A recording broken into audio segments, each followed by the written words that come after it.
اگر پیپر نہیں ہے اپنے ملکوں کو واپس چلے جاؤ، روٹی پانی ملے گی، لیکن دو نمبری نہ کرو، خاص طور پہ ایسی حکومت کے ساتھ جو تمہاری خیر خواہ ہو، تمہاری ہمدرد ہو۔ کسی بچی کو دھوکہ دینا کہ میرا پیپر بن جائے، میرے کاغذ بن جائیں، جھوٹ بول کے 7 بر اعظم بچا لو، گھاٹے کا سودا ہے۔ سچ بول کے سب کچھ ضائع کر دو، نفع کا سودا ہے۔ ہم نے پیسہ نہیں بچانا، ہم نے سچ کو بچانا ہے، ہم نے جھوٹ نہیں بولنا ہے۔ اگر ہمارے اوپر ٹیکس بنتا ہم دیں گے، میرے پیپر غلط ہے میں واپس جاؤں گا۔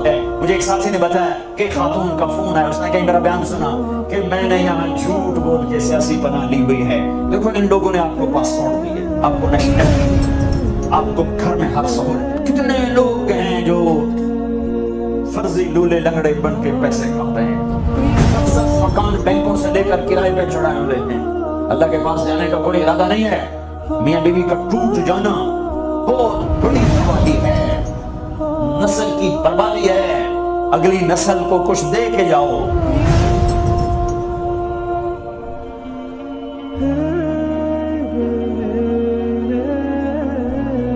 میرے نبی نے فرمایا میرا امتی ہر گناہ کر سکتا ہے، ایک جھوٹ نہ بولے گا، ایک دھوکہ نہ دے گا۔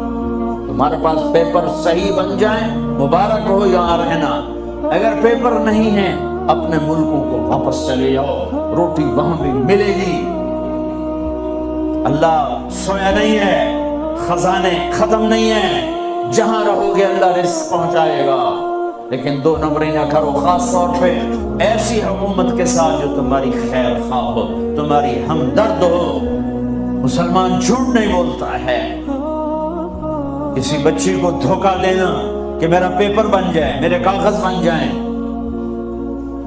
ٹیکس بچانے کے لیے جھوٹ بولنا، کتنے پیسے بچا لو گے؟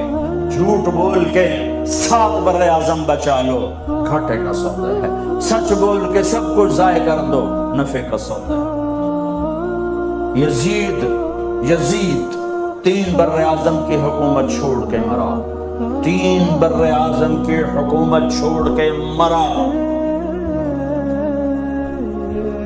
اس کا بیٹا معاویہ بن یزید رضی اللہ تعالی عنہ 22 سال کی عمر میں حکومت سنبھالی، 22 سال، پاگل پن کی عمر، 40 دن حکومت کی۔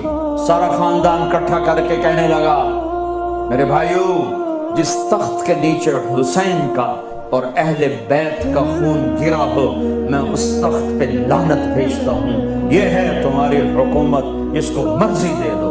3 بر اعظم کی حکومت سچ پہ چھوڑ دی۔ ہم نے پیسہ نہیں بچانا، ہم نے سچ کو بچانا ہے، ہم نے جھوٹ نہیں بولنا ہے۔ اگر ہمارے اوپر ٹیکس بنتا ہم دیں گے، میرے پیپر غلط ہے میں واپس جاؤں گا۔ ٹھیک بنانے کی کوشش کرو، جھوٹ بول کے سیاست میں مجھے بڑی خوشی ہوئی کہ میری محنت سے اگر ایک بھی کوئی دانہ وصول ہو گیا تو میری محنت کامیاب ہے۔ مجھے ایک ساتھی نے بتایا کہ خاتون کا فون آیا، اس نے کہیں میرا بیان سنا کہ میں نے یہاں جھوٹ بول کے سیاسی پناہ لی ہوئی ہے، تو میں نے بیان سنا ہے، اب میرا ضمیر مجھے کاٹتا ہے، تو میں اب کیا کروں؟ میں نے کہا واپس چلی جاؤ۔ مسلمان جھوٹ نہیں بولتا ہے، مسلمان دھوکہ نہیں دیتا ہے، مسلمان فراڈ نہیں کرتا ہے۔ ایک معاملہ اللہ کے ساتھ ہے، ایک اللہ کے بندوں کے ساتھ ہے۔ اللہ کے ساتھ معاملہ اس میں آسانی ہے، اللہ کے بندوں کے ساتھ معاملہ بہت ٹائٹ ہے، بہت ٹائٹ ہے۔ میرے بھائیو، میرے دیکھو ان لوگوں نے آپ کو پاسپورٹ دیے، آپ کو نیشنلٹی دی، آپ کو گھر میں ہر سہولت۔ کتنے لوگ ہیں جو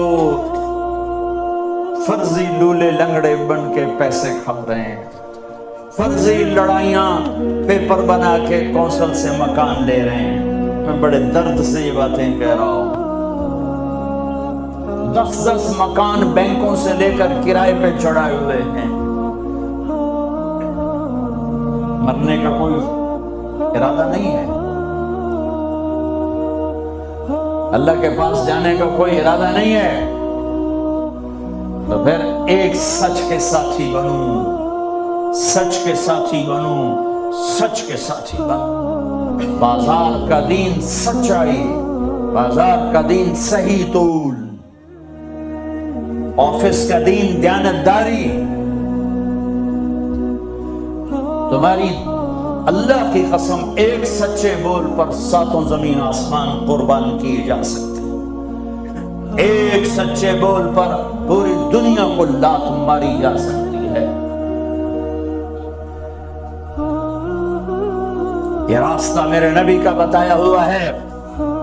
پھر اب تمہاری نسلیں یہاں آباد ہو چکی ہیں، پھر آپس میں بھی اختلاف ایک مذہبی ہے، ایک گھر کے اندر میاں بیوی میں ہوگا، باپ بیٹے میں ہوگا، ساس بہو میں ہوگا، سسر بہو میں ہوگا، بھائی بھائی میں ہوگا، وہاں بھی محبت کو لانا، محبت کو لانا، محبت کو لانا، درگزر کرنا۔ میاں بیوی کا ٹوٹ جانا بہت بڑی تباہی ہے، نسل کی بربادی ہے۔ برداشت کر لو، برداشت کرو۔ عورتیں خامد کو برداشت کریں، خامد بیویوں کو برداشت کریں، ماں باپ اولاد کو برداشت کریں، اولاد ماں باپ کو برداشت کریں۔ ایک کام کر لو، تمہارے گھر جنت بن جائیں گے۔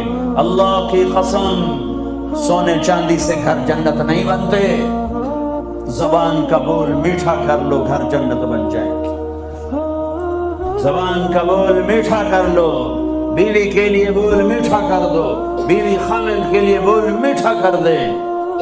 یہ نہیں کہ کڑواہٹ نہیں آئے گی، درگزر کرو، درگزر کرو۔ تھوڑی دیر کے لیے زبان کو روک لو، اللہ تمہارے سینے کو نور سے بھر دے گا، تمہارے دل کو محبتوں سے بھر دے گا۔ حضرت لقمان علیہ السلام کا فرمان ہے، بیٹا میں چپ رہنے پہ مجھے کبھی افسوس نہیں ہوا، مجھے جب بھی افسوس ہوا اپنے بولنے پر ہوا ہے۔ اگر اپنے گھروں کو نبی والے نمونے پر لانا ہے تو اخلاق سے آئے گا، عبادت سے نہیں۔ عبادت فاؤنڈیشن بنائے گی۔ تو ہمارے ہاں کہتے ہیں کہ ہر گھر میں ایک کمرہ بناؤ جس میں مصلی بچھاؤ، اور جس میں قرآن رکھو، جس میں حدیث کی قرآن کی کتابیں رکھو، فضائل اعمال رکھو، پھر اس میں سارے مل کر نماز پڑھو، مل کے تعلیم کرو۔ اس سے گھر میں نبی والی معاشرت آئے گی؟ نہیں آئے گی۔ ویسے ہی تمہارے گھر مرغی خانے تو کمرہ فارغ آنا کہ تو ایڈے ایڈے گھر پوڑیاں چڑھ لائے بندوں میں ہی تھک جانا۔ ہاں تم میرے نبی والی محبت گھر میں لاؤ، تمہارے گھر میں نبی والی معاشرت زندہ ہو جائے۔ نبوت والے اخلاق سے گھروں میں دین آئے گا، عبادات سے بنیاد بنے گی۔ بنیاد کے بغیر تو گھر بن نہیں سکتا۔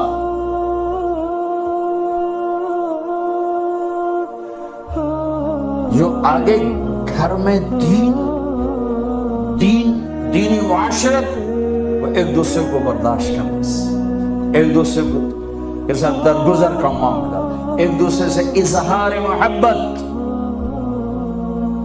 اے اللہ کی میں قربان جاؤں، اور میرا نبی کیسے سمجھائے، تزینوا لنسائکم، اپنی بیویوں کے لیے زیب و زینت اختیار کیا کرو۔ اور میرا نبی گھر کی زندگی کیا سمجھا، سبحان اللہ، کہ بیویوں کے لیے اچھا لباس پہنو، اور عورتوں کو سمجھایا اشارتاً، بڑے خوبصورت انداز میں کہا جنت کی حور اپنے خامد کے لیے ایسے میک اپ کرے گی جیسے ام سلمہ میرے لیے کرتی۔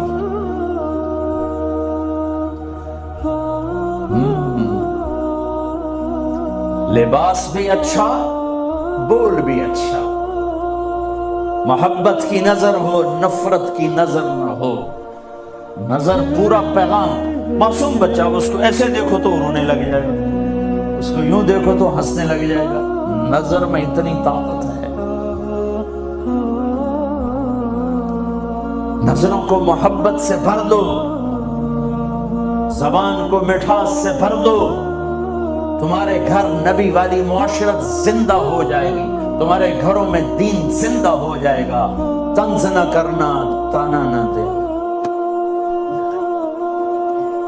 میں اپنے نبی والی معاشرت قائم کروں، اپنے نبی والی معاشرت قائم کرو، محبت ہو، سچائی ہو، الفت ہو، درگزر ہو، معاف کرنا ہو، طلاق سے بچو، جھوٹی شادیاں نہ کرو، پیپر کی شادیاں نہ کرو، اللہ کے واسطے یہ دھوکہ نہ دو، حکومت کو دھوکہ نہ دو، لولے لنگڑے بن کے ان سے پیسے نہ وصول کرو، کل اللہ پوچھے گا۔ میں ہر جگہ یہ واقعہ سنایا ہے، احسان دانش کی کتاب ہے اپنی اس کی زندگی پر، وہ میں نے پڑھی، بہت خوبصورت کتاب ہے۔ اس میں ایک نے واقعہ لکھا ہے کہ دلی میں ایک جیب کترا تھا، اس کے چیلے شام کو کمائی لاتے تھے۔ ایک دن ایک چیلا 2 روپے لے کر آئے تو اس کو ڈانٹا، سارے دن میں 2 روپے؟ کہے استاد جی آج بہت پیسہ، بہت مال بنایا تھا۔ یہ وہ دور ہے جب انگریز کی حکومت تھی۔ آج ایک گورے کی جیب کاٹی، بڑے پیسے تھے۔ میں 4 قدم چلا تو مجھے خیال آیا اگر قیامت کے دن عیسیٰ علیہ السلام نے میرے نبی کو گلہ دے دیا کہ آپ کی امتی نے میرے امتی کی جیب کاٹی تھی، تو میرے نبی کو کتنا شرمندہ ہونا پڑے گا میری وجہ سے، تو میں اس کو واپس کر کے آیا ہوں۔ تو اس نے اس کو 10 روپے نکال کے دیے کہ بیٹا یہ تیرا آج کا انعام ہے۔ دیکھو اللہ کے واسطے، کہیں عیسیٰ علیہ السلام نے گلہ دے دیا تمہاری وجہ سے، میرے نبی کو گلہ پڑا، تو پھر کہیں چھپنے کی جگہ پہلے ڈھونڈ لو۔ اگر اپنے حبیب کو گلے سے بچانا چاہتے ہو، دھوکہ چھوڑ دو، جھوٹ چھوڑ دو، ٹیکس کی چوری چھوڑ دو، فراڈ چھوڑ دو، غلط پیپر بنانے چھوڑ دو۔ اب تمہاری نسلیں یہاں آباد ہیں جن کے پاس برٹش پاسپورٹ ہیں، اسے اپنا دیش سمجھو، اپنی نسلوں کے لیے سوچو، اپنے اسکول بناؤ، اپنے مدرسے بناؤ، بڑی مسجدیں بناؤ، اگلی نسل کو کچھ دے کے جاؤ۔